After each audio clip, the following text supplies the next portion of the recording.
안녕하세요. 뉴스반장입니다. 내란 특검의 윤석열 2차 조사가 오늘 오전 9시부터 시작되는데요. 그런데 바로 근처에 살면서도 정각에 출석하면 안 되는 이유라도 있는 건지 어제부터 1, 20분 늦을 수 있다는 엉뚱한 소리만 늘어놓고 있습니다. 끝까지 특검 수사에 계속해 불만을 드러내고 있는데요. 불안당 같은 범법자의 모습 그대로입니다.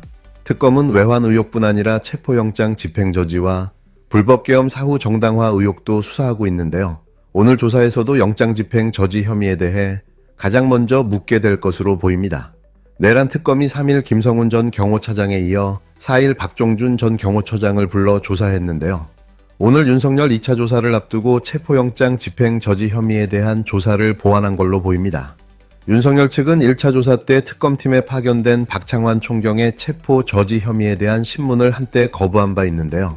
하지만 내란 특검은 오늘도 박 총경을 투입해 체포 저지 혐의를 조사하기로 했습니다. 1차 조사 뒤 내란 특검에 소환된 인사들은 한덕수 전 국무총리와 김주현 전 민정수석, 일부 국무위원들인데요. 12월 3일 발표된 비상계엄 선포문에는 한 전 총리 등의 서명이 빠져 있었습니다.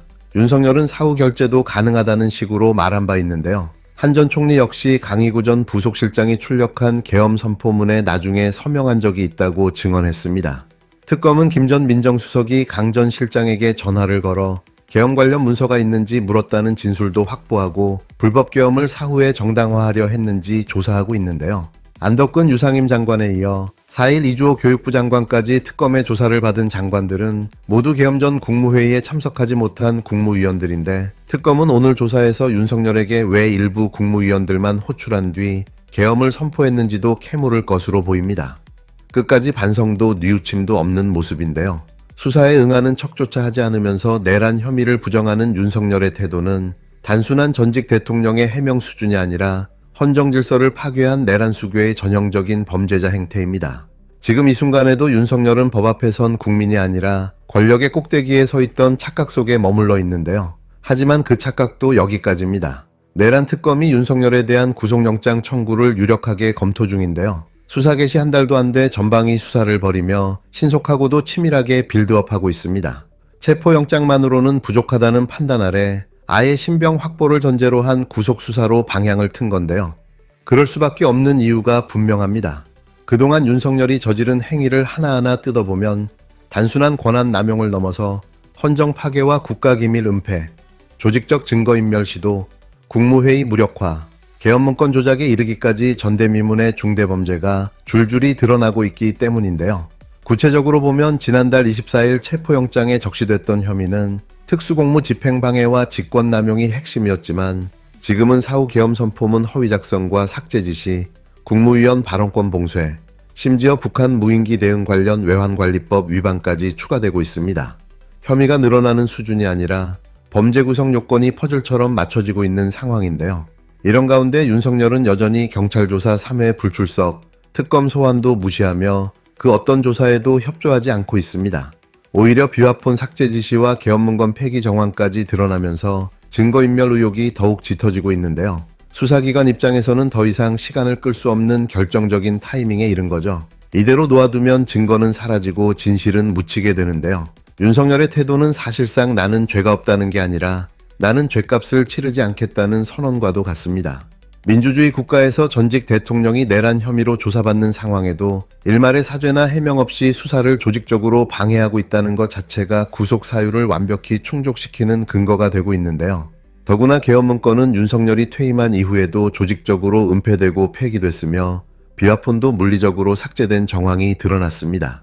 이는 단순한 직무상 문제가 아니라 내란 범죄를 숨기기 위한 사후 공작인데요. 결국 윤석열 혼자만의 범죄가 아니라 윤석열을 중심으로 한 조직적인 범죄 움직임이 존재했다는 결정적 단서로 해석될 수 있습니다. 여기에 국무회의를 열어놓고도 국무위원들의 발언을 막거나 회의 자체에 불참하도록 압박한 정황도 밝혀졌는데요. 이는 헌법상 의무 위반을 넘어서 헌정 파괴 시도로까지 해석되고 있습니다. 특히 이러한 시도들이 2023년 12월 3일 윤석열의 계엄령 시도와 정확히 맞물려 있다는 점에서 사안의 심각성은 더 클 수밖에 없는데요. 결국 내란 특검은 단순한 수사를 넘어 무너진 국가의 법치와 헌정을 바로 세우는 정의의 대행자가 되고 있습니다. 이번 수사에서 윤석열을 다시 구속하지 못한다면 특검의 존재 이유 자체가 사라질 뿐 아니라 대한민국의 정의도 함께 붕괴될 텐데요. 윤석열 구속은 선택이 아니라 반드시 실현돼야 할 헌법적 책임의 이행입니다. 이제 남은 건 특검의 결단인데요. 그 결단이 오늘 윤석열 조사 이후 구속영장 청구로 이어질 가능성이 매우 높다는 점에서 지금 이 순간이 사법정의의 분수령이 되고 있습니다. 여기에 공수처가 수사 개시한 직위원, 심우정, 조이대에 대한 수사도 본격화되고 있는데요. 누가 봐도 이들은 내란의 공조자입니다. 짧게 말씀드릴게요. 잘하셨다. 진짜 비판할 게 없다. 친명 패널이라고 손가락질 당해도 어쩔 수가 없다. 잘한 건 잘한 거다. 비판할 게 없다. 또 계속 칭찬만 하게 되는데 칭찬 많이 하시네요. 상당히 좀 신중하게 접근하시는 모습, 그런 점들이 참 국민들에게 오히려 신뢰감을 주지 않을까, 그런 생각이 듭니다. 같은 생각입니다. 사실 제가 예상했던 것보다 잘하고 계시다. 일단 그렇게 말씀을 드리고, 그럼 뭘 잘하냐? 완급 조절을 굉장히 잘하고 계시다. 네. 빨리 할 건 빨리 하시는데 빨리 안 해도 될 것 같은 건 정말 빨리 안 하시더라고요. 인사도 생각보다 많은 걸 고려해서 민주당 강경파하고는 확실히 선을 긋는 모습을 인사를 통해서도 보여주신 느낌. 네. 점수를 매기신다면 몇 점 주시겠습니까? 저는 굉장히 잘 주려고 합니다. 한 80점 드리겠습니다. 처음부터 그걸 폄하하는 것은 옳지 않다라는 생각이 들고, 그리고 어제 이제 그 기자회견을 보면서는 뭐 전체적으로 굉장히 절제하려는 모습들을 보이는구나. 민생, 외교, 또한 검찰 개혁, 주요 현안에 대해서 직접 설명했다는 점에서는 굉장히 긍정적으로 평가를 합니다. 그리고 이제 공직자 인선에 대해서 내 편만 쓰지 않겠다. 이런 부분. 그다음에 문재인 정부에서는 캠코더 인사라는 그 별명이 있었잖아요. 그런 점. 또 그런 거 그거 안 하는 점. 안 하는 점. 그다음에 특별감찰관의 부활을 약속한 것도 환영할 만한 일이다. 이렇게 봅니다. 쏟아지는 찬사, 너무나 당연한 결과인데요. 국정이 바로 서면 평가도 자연스럽게 따라오는 법입니다. 이재명 대통령이 취임한 지 30일, 정말 숨가쁘게 달려온 시간인데요. 결과는 단 하나입니다. 잘하셨다. 비판할 게 없다는 겁니다. 심지어 보수 진영에서도 이런 평가가 나오고 있는데요. 지금 대한민국은 아주 오랜만에 정상으로 돌아오고 있다는 방증입니다. 장성철 공론센터 소장은 자신이 친명 패널이라고 손가락질 당해도 어쩔 수 없다고 했는데요. 잘한 건 잘한 거고 비판할 게 없다고 인정한 겁니다. 보수가 해야 할 기본을 이재명 대통령이 해내고 있다고 강조했는데요. 특별감찰관 임명, 통합행보, 외교 정상화까지 하나하나 짚으며 칭찬을 아끼지 않았습니다. 국힘당 내부에서도 당황한 기색이 역력한데요. 이재명 대통령이 하는 일마다 민심과 맞아떨어지니 딴죽을 걸 여지가 없기 때문입니다. 눈을 씻고 찾아봐도 잘못한 게 하나도 없다는 건데요. 이쯤 되면 오히려 비판할 게 없어서 당혹스러워하는 모양새입니다. 이재명 대통령은 이번 기자회견을 통해 분명한 메시지를 던졌는데요. 편가르지 않겠다, 내 편만 쓰지 않겠다, 협치를 하겠다는 의지를 보였습니다. 이게 바로 대통령다운 태도이고 국민이 바라는 리더의 모습인데요. 그 누구도 이런 말에 반기를 들 수 없는 이유는 진심이 느껴지기 때문입니다. 국힘당 전 의원 김성태도 평가를 내놓았는데요. 계엄 이후 무너졌던 국정을 정상화하고 있다고 밝혔습니다. 국정 현안을 빠르게 파악하고 안정감 있게 국정을 끌고 가는 모습이 인상적이었다고 했는데요. 야당이라고 해서 무조건 비판할 수 없다는 말까지 나왔습니다. 정치권 전체에서 이렇게 솔직한 평가는 보기 드문 일인데요. 그만큼 이재명 대통령의 행보가 기존 정치권의 프레임을 벗어났다는 의미입니다. 또 다른 보수 패널은 왕업 조절을 기가 막히게 한다고 평가했는데요. 급할 땐 빠르게, 그렇지 않을 땐 천천히 가는 방식이 인상적이었다는 겁니다. 그게 바로 국정 운영의 고수들이 보여주는 리더십인 거죠. 그 평가에 점수까지 붙었는데요.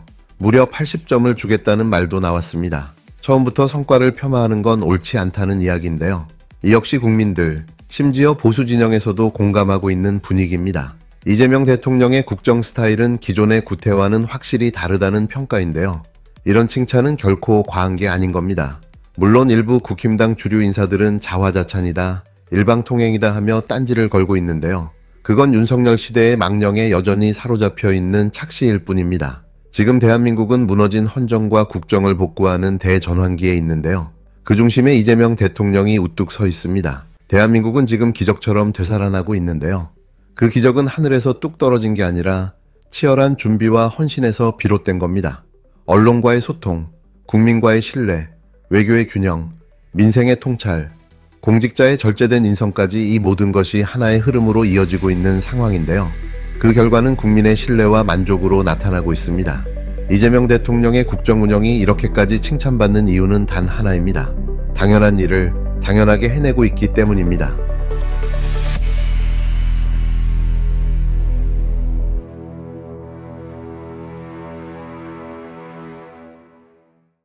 네, 안녕하세요. 오늘 저희가 살펴볼 자료들, 이게 현재 한국 정치의 딱 두 가지 좀 상반된 면을 보여주는 것 같아요. 네, 안녕하세요. 하나는 윤석열 전 대통령 내란 혐의 관련해서 특검 수사, 이게 지금 어떻게 돌아가고 있나 하는 거고, 또 다른 하나는 이재명 대통령 취임 초반인데 국정운영 평가가 의외로 괜찮다는 얘기가 있네요. 네, 그렇죠. 아주 흥미로운 대비입니다. 네, 이 자료들 보면서 핵심 내용이랑 또 이게 뭘 의미하는지 한번 좀 파헤쳐 보겠습니다. 자, 그럼 먼저 윤 전 대통령 특검 소식부터 볼까요? 오늘 2차 조사가 예정돼 있는데 정시에 딱 맞춰 나오진 않고 좀 느릴 수도 있다. 뭐 이런 얘기가 들리네요. 네, 약간의 신경전 같은 걸까요? 그럴 수도 있겠고요. 특검은 특히 그 체포영장 집행 막으려고 했던 혐의 있잖아요.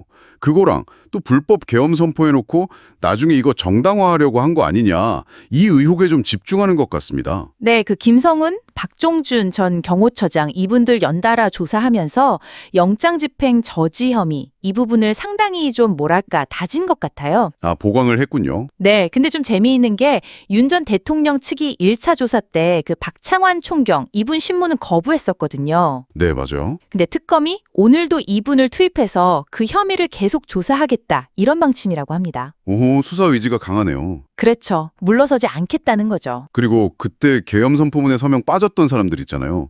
한덕수 전 총리나 김주현 전 민정수석, 이분들 진술도 지금 계속 나오고 있다고요? 네, 한 전 총리는 나중에 서명했다 이렇게 증언했고 또 김 전 수석은 그 계엄 관련 문서를 좀 찾으려고 했다 이런 진술도 나왔다고 하니까요. 아하. 당시 상황에 좀 퍼즐 조각들이 맞춰지는 그런 느낌이죠. 네네. 그리고 왜 일부 국무위원만 불러서 계엄을 선포했나? 이것도 지금 들여다보고 있는 거죠. 네, 그것도 중요한 조사 대상입니다. 그런데 이 자료들을 보면 윤 전 대통령은 계속 수사에 좀 비협조적이고 혐의도 부인하고 있다. 이런 내용이네요.